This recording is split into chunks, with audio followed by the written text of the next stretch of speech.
Good afternoon. This is Yvette Richardson coming to you today. I'm coming to discuss what we went over in chapters 4, 5, and 6 in Elements of Speech. I know in chapter 4 we went over verbal communication, speaking to people using our words, the importance of language, how your language can,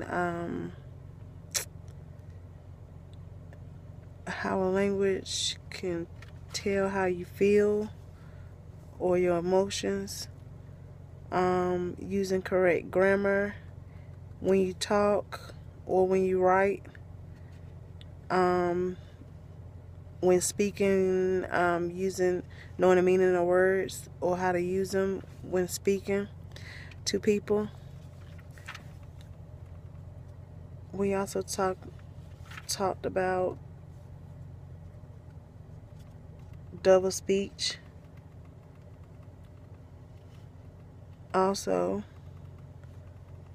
using slang, when to use slang, when not to use slang, when talking or speaking to an audience. We talked about language-based barriers with, I guess you say, with people that can't speak foreign languages. So there will be a language barrier between you and a person if you can't speak that language.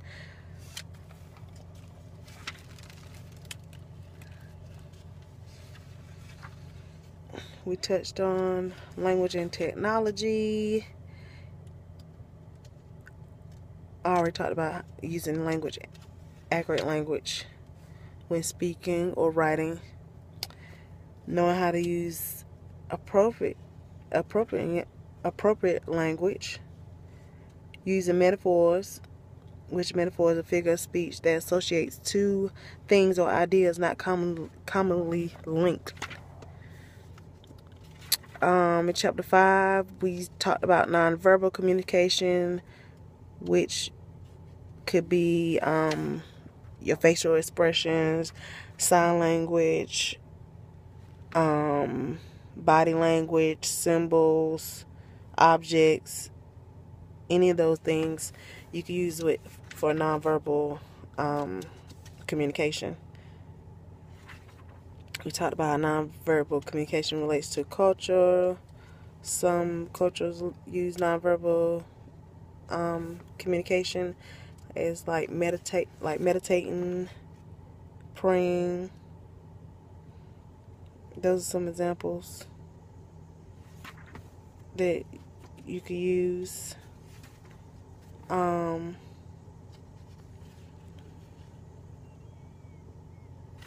How you can substitute verbal communication, body movements, facial expressions again, how to use those in communication, how you can use physical characteristics in communication, body movements, all those can be used for communication and connections between people.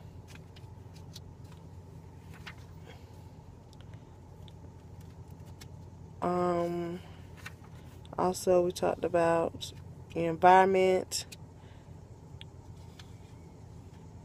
is the area that you're in, where you stay, or who and where you're around daily. That's your environment, and it also can relate to how you communicate with people.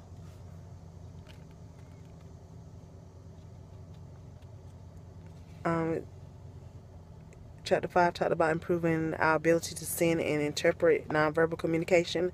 Like sometimes people can send text messages and you could take it the wrong way, but not the person on the other end wasn't meaning it in that way, but the way that they wrote it or punctuations can make you feel like that they're coming off in a totally different way than what you think, which actually not, which a lot of people get miscommunication with that, with text messages and nonverbal communication, like emails or anything.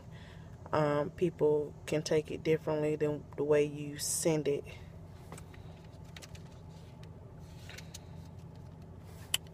Also, self-monitoring yourself when you're communicating non-verbally with text messages and stuff. I guess being appropriate, using appropriate language and appropriate pictures and etc. Chapter 6 is connecting, listening, thinking, communication.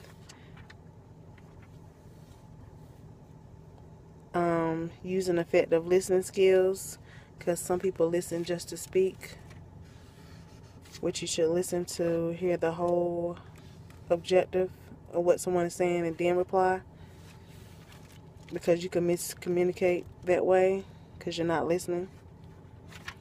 You have to listen and understand what they're speaking on before you speak. Think through